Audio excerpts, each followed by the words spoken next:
On today's episode of the Cryptoverse, Japanese exchanges step in to fill the gap left by China, AXA begins initial testing of instant insurance payouts on Ethereum, and I'll give you an update on where my 2 Bitcoin trades are at.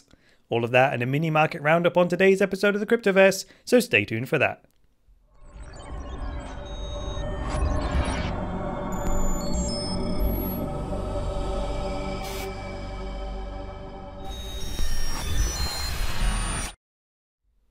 Hi there guys, welcome to the latest episode of the Cryptoverse, your regular dose of news and commentary on Bitcoin, cryptocurrencies and blockchains.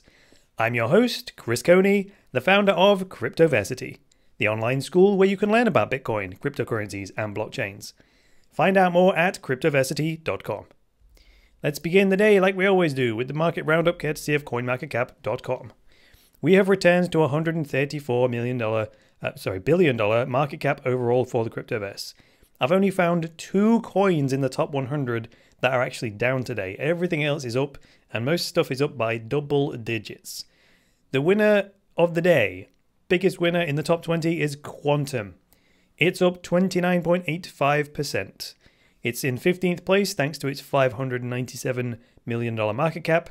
If you want to buy a Quantum token, you're looking at $10.13. And Quantum has also gained the most traded altcoin award of the day, with $137 million of Quantum traded in the last 24 hours. Now, I was saying there's only 2 coins in the top 20 that are down. I don't count Tether because that doesn't really count. I had to go all the way down to 61st place to find this Like token. It's LYKKE. It's down just 0.12% to an $84.9 million market cap. It's about 31 cents a coin, and $500,000 of that has been traded in the last 24 hours. Honorable mention, which is the coin that's gone up the second most, is IOTA. Here it is in 8th place. It's near enough it's a 1.59, close enough, billion dollar market cap. A million IOTA tokens are trading around 57 cents, and it's up 22.41% itself in the last 24 hours. See what I was saying about those double-digit gains?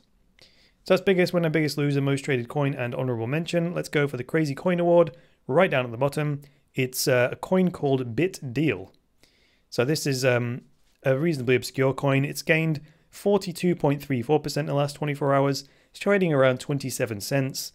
Because it's 98th, it only has a market cap of $32.6 million. I had a quick look at the site, and they're talking about using it as a private currency for the sharing economy. Those are the key facts that I was able to pick out during my 2 minutes of research on BitDeal.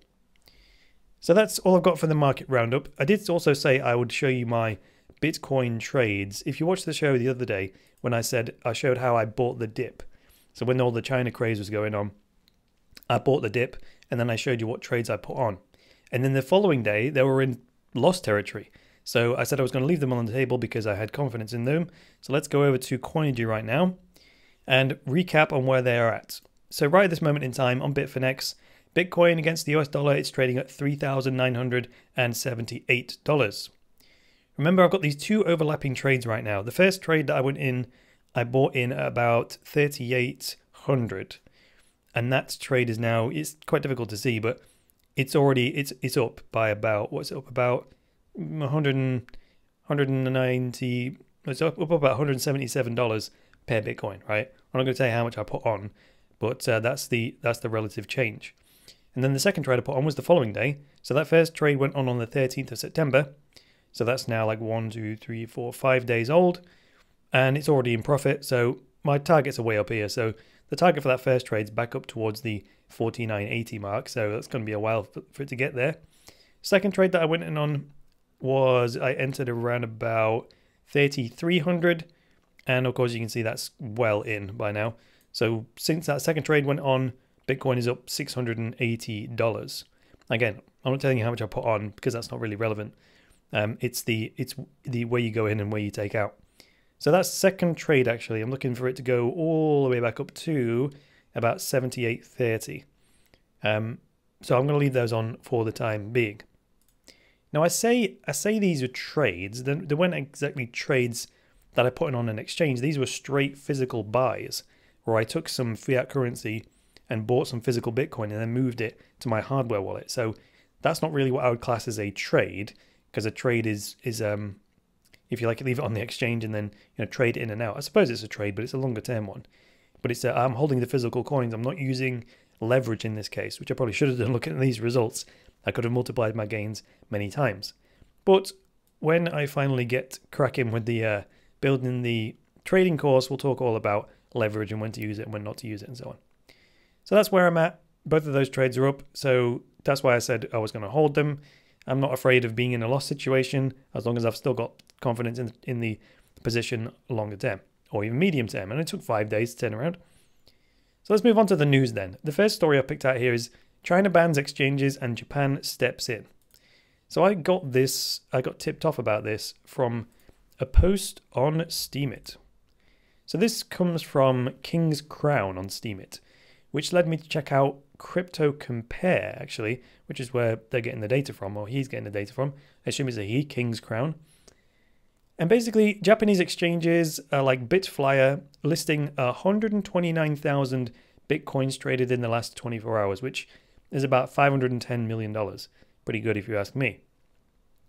Actually, on his post, if we scroll further down here, he's highlighted it. It shows that almost more than 50% of the trading volume for that day is from Japanese yen, JPY. So pretty nice fees for the Japanese exchanges. So good for them. I'm really pleased for them. And some other people on Reddit were pointing out that's exactly what happened the last time that China spooked the market and started to restrict trading from Chinese citizens. A lot of the volume just immediately moved to Japan. So Japan becoming more and more favorable and more friendly towards cryptocurrency. These are the times when that kind of thing pays off, right? So I'm really pleased with them. They deserve to be rewarded for supporting the cryptocurrency adoption. That's my take on it. Next thing I want to talk about is AXA begins testing its fizzy insurance product on Ethereum. So I found this story on CoinDesk this morning. So the article's called Now Boarding. AXA's Ethereum test could be blockchain's ticket to the mainstream. Now, basically, this is just a bunch of smart contracts, right, that are linked to data sources that give information about, say, delayed flights in this case. So in the real world, when this is working, when any of those flights would match an active insurance policy, then the smart contract would say, oh, that person owns this policy and they're on that flight, so automatically pay out an insurance claim. And it automatically, so that means no paperwork whatsoever, right? The holders of the insurance policy wouldn't have to lift a finger. That sounds pretty good to me, doesn't it? And the other thing about using smart contracts is there's no chance of the insurance company trying to wriggle their way out of paying out, because the smart contract would hold the actual insurance funds, so there'd be no way for AXA to wriggle out of the insurance claim. It would just pay out automatically from the funds that the contract held. And it's nice to see a big company like AXA putting Ethereum to good use. You would expect companies like that to try and capture it by producing their own private blockchain or something stupid like that. But as far as I can tell from this article, they are using the public Ethereum blockchain, so good for them. Another quick note, that's enough of that story by the way, moving on swiftly. A quick note about my travels this week. I'm going to put out the show as normal during the week, but after putting out the show on Friday, I'm heading to Vegas for Davin Michael's Mastery Retreat. So this is actually my next major move to help boost cryptocurrency adoption. Because since this is it's an invite-only event, so I'm expecting to meet some very high-level people who may be interested in helping the cause of boosting cryptocurrency adoption, right? There's a lot more to it than just the technology. The relationships and the key players are absolutely crucial piece to the puzzle. So if you want to know more about Mastery Retreats, I'll put the link in the sources and you can read about that on your own if you're interested. Because I'm away, I'm going to try out some vlog type content, video blogs, which is kind of it's almost impossible to create any other type of content while you're traveling. And plus, this might be a bit of variety for a change, right? I know the formula of the channel is good, but I've got to have to change it up when I'm traveling. So I'm sorry to the podcast listeners because I'm not sure how well vlog content is going to work for you guys, but we'll see how it goes. It might be okay. I'm sure you can follow along on the audio.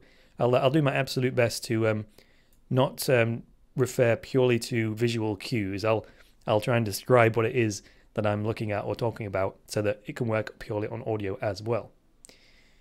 And while I'm going to the US, so I'm heading sort of west, it seems like everyone else is going in the opposite direction, coming to the UK for things like the Dash conference and the World Blockchain Forum in London. So I'm going to miss that, unfortunately. It was a bit of a shame. I booked the Mastery Retreat thing like months and months and months ago, and then when Dash got in touch and the World Blockchain Forum came up, I was like, I would have loved to go to that because there's a bunch of other crypto YouTubers going, and I could have met them, but I'm already scheduled to go to this thing, so I'm going to carry on with that. But it's all right. Can't be everywhere at once, can you? Final note for today. It's a Monday, so let's welcome a new patron by the name of A.E. Jerry. That's Jerry with a G-E-R-R-I-E. That's signed up as a pure supporter, pledging $5 a month to the channel. Thank you very much, A.E. Jerry, for supporting the channel and helping me to boost cryptocurrency adoption. Alright guys, thanks very much for joining me today. If you like this episode, go ahead and hit that like button. And if you're new around here, get subscribed. And if you would like access to my very best material, such as my structured online courses that will teach you things like how to make and save money with Bitcoin, check out cryptoversity.com. Alright guys, that's all for today. I'll be back tomorrow with another episode of the Cryptoverse. So until then, here's me, Chris Coney, saying bye for now.